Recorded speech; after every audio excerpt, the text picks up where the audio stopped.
నమస్తే, నేను మీ Gopi. Welcome back to our channel. ఈరోజు మనతో వచ్చరికి సీనియర్ జర్నలిస్ట్ జగదేవ్ గారు ఉన్నారు. సార్ నమస్తే సార్.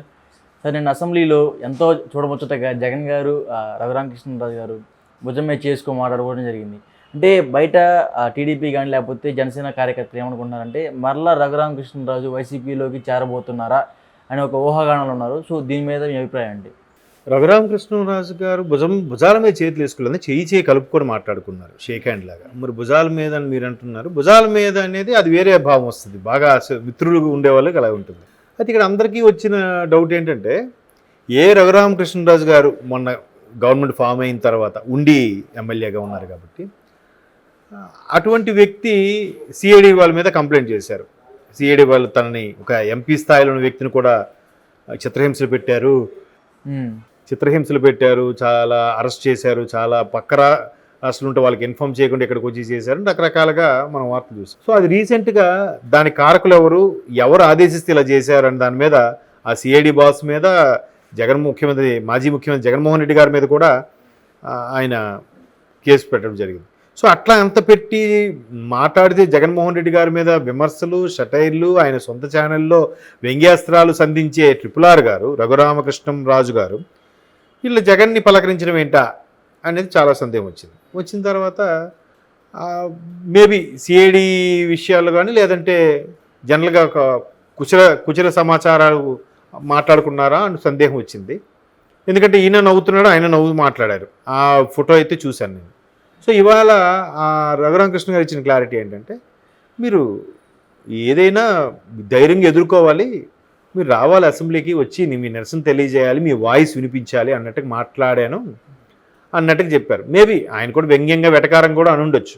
11 మంది ఉంటే ఆయన ఏమంత ధైర్యంగా రాగలుగుతాడో, ఆయన మైక్ ఎవరిస్తారు, ప్రతిపక్ష హోదా కూడా లేదు.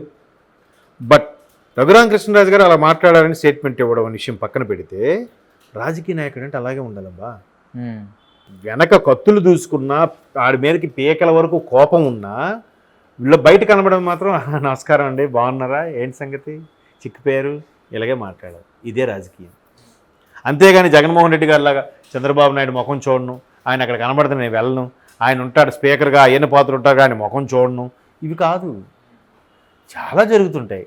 అవన్నీ పట్టించుకోకుండా రాజకీయ దృక్పథంతో వీడికి నాకు పర్సనల్ గ్రెడ్జెస్ లేవు, కేవలం ప్రజల కోసం చేసే పరిపాలనలో, ప్రజల కోసం జరిగే ప్లాన్స్లో, పథకాల్లో లోటుపాట్లు, హెచ్చుతగ్గులు ఉన్నప్పుడు ప్రతిపక్షాలు విమర్శిస్తారు. ఆ విమర్శ కూడా ప్రజలకి సంబంధించిన పథకాల కోసం, ప్రజలకు సంబంధించిన వాడి యొక్క కొన్ని మౌలిక సదుపాయాల కోసమే తప్ప వ్యక్తిగతం అయితే కాదు కదా.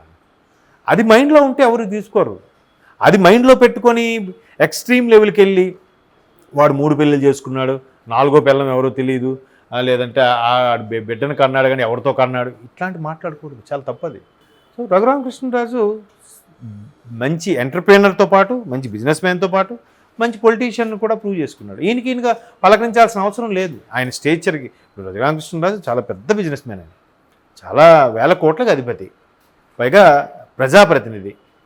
మరి అటువంటి ఒకప్పుడు రాజశేఖర రెడ్డి గారితో చాలా చనువుగా ఉండే వ్యక్తి ఆ దృక్పథంతోనే, ఆహ్వానంతోనే వైఎస్ఆర్సీపీలో జాయిన్ అవ్వడము, నసాబ్ నుంచి ఎంపీ అవ్వడం అన్నీ జరిగాయి. మరి తనకు ఆయనకి ప్రభుత్వం నుంచి ఉన్న వ్యతిరేకత అవ్వచ్చు, ప్రభుత్వంలో ఉన్న రకాల పథకాలు అవ్వచ్చు, ఆయన బాహాటంగానే విమర్శించడం జరిగింది. ఇంకా అప్పటి నుంచి కంటిన్యూ అయిపోయింది. సో అలా విమర్శించినప్పుడు పిలిచి ఏం ప్రాబ్లం ఏంటి మాట్లాడుకోవాలి. కానీ ఆడవాడు బాబు ఆడికి సెంటర్ చేయండి, ఆయన టార్గెట్ చేయండి, ఆయన తీసుకెళ్ళి అరెస్ట్ చేయండి అని అంటే ఆడు ఇంకా శత్రువు అయిపోతాడు, ఆడు కసి పెంచుకుంటాడు నీ మీద. అది కాదు కదా, పిలిచి మాట్లాడండి. ఎందుకు మీరు ఇలా మాట్లాడాల్సి వస్తుంది, ఏమైంది మీకు, నిన్నటి వరకు ఎంత అమ్మాయిగా ఉన్నారు కదా, ఇప్పుడు ఎందుకు ఇలా జరిగింది అని మాట్లాడాలి. రఘురామకృష్ణరాజు గారు కూడా ఒక అడుగు ముందుకేసి సార్ ఎలా ఉన్న పలక తప్పే ఉంది. అలాగే ఇప్పుడు ఒకప్పుడు రాజశేఖర రెడ్డి, చంద్రబాబు నాయుడు గారు ఉన్నప్పుడు కూడా బాహాటంగా బహిర్గత చాలా విమర్శలు చేసుకునేవారు. బట్ లాబీలో కనబెట్టేటప్పుడు నమస్కారం బాబు గారు అంటే నమస్కారం రెడ్డి గారు అని. అది కదా ఫ్రెండ్షిప్, అది కదా రాజకీయం. ఒకప్పుడు ఎలా ఉండేవంటే, గవర్నమెంట్ ఏదున్నా కానీ అటు ప్రతిపక్ష నేతకి పనులు జరిగేవి, ఇటు అధికార పక్షం వాడికి పనులు జరిగేవి. అందుకే కదా నీకు గుర్తుందో లేదు, చిన్నప్పుడు ఎక్కువ డైలాగ్ కూడా మనమే పిచ్చోళ్ళం రా, వాళ్ళు ఒకటేరా అని అంటారుగా, అది ఉండేది. అలా ఉన్నప్పుడు పోనీ వాళ్ళలో వాళ్ళు పని చేయించుకున్నా ప్రజలకు ఇబ్బంది లేదు కదా. ఈయన ఒక పథకం పెట్టాడు, వీడొచ్చి తీసేస్తాడు, వీడొక పథకం పెట్టాడు, వీడొచ్చి ఈ పథకం తీసేస్తాడు, అల్టిమేట్గా సఫర్ అయ్యేది ప్రజలేగా. ఒకడు రోడ్డు వేసాడు, చంద్రబాబు నాయుడు ఈ రోడ్డు వేసాడు, ఈ రోడ్డు మీద నడడం తవ్వేయడం, తవ్వితే ఎవరికి నష్టం? నువ్వే ఇబ్బంది పడతావు. చంద్రబాబు నాయుడు గారు ఎన్టీఆర్ యూనివర్సిటీ అని పెట్టారు, తీసేసి వైఎస్ఆర్ యూనివర్సిటీ. ఏంటి అట్లా? అది కాదు రాజకీయం. సో అలాంటి సందర్భాల్లో RRR గారు కలిసి మాట్లాడి చెప్పారంట, ఇవన్నీ కాదు, గెలిపోవటములు సహజం అనే వృద్ధిలో మీరు రావాలి, మీ వాయిస్ మీరు వినిపించండి, ఉందాగా ఉండని వేసుకోండి అన్నట్టు చెప్పాడు. మరి మొత్తానికి మీరందరూ అందులోకి వెళ్ళిపోతారని ఆలోచిస్తున్నారే. అంటే ఇంకొకటి సార్, బూతుల వరకు ఒక పరిధి అయితే ఆయన్ని గుంటూరు స్టేషన్లో కాళ్ళ మీద కొట్టించి వాతలు వచ్చేలాగా మరి ఆ విధంగా టూ మచ్ టార్చర్ పెట్టారు. అయినా సరే రఘురామకృష్ణరాజు హుందాగా నవ్వుతా వెళ్ళి పలకరించండి.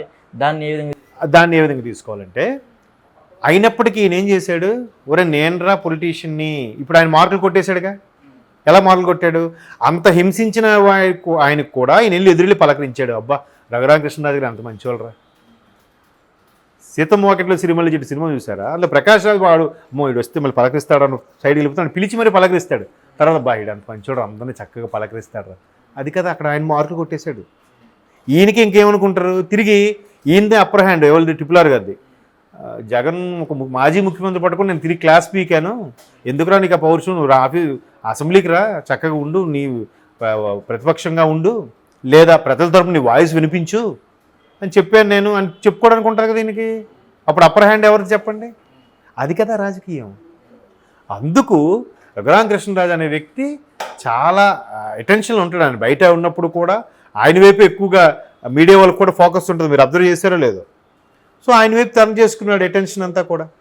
ఇప్పుడు ఏమైంది, తిరిగి జగన్కి ఆయన క్లాస్ పీకినట్టు అయింది. ఇట్లాంటి గెలిపోవటం సహజం. అబ్బా మీరు రండి, మీరు మన ప్రజలు అక్కడ కొట్టింది ఎవరు? వాడు. కొట్టించేలా చేసింది ఎవరు? కోట శ్రీనివాసరావు.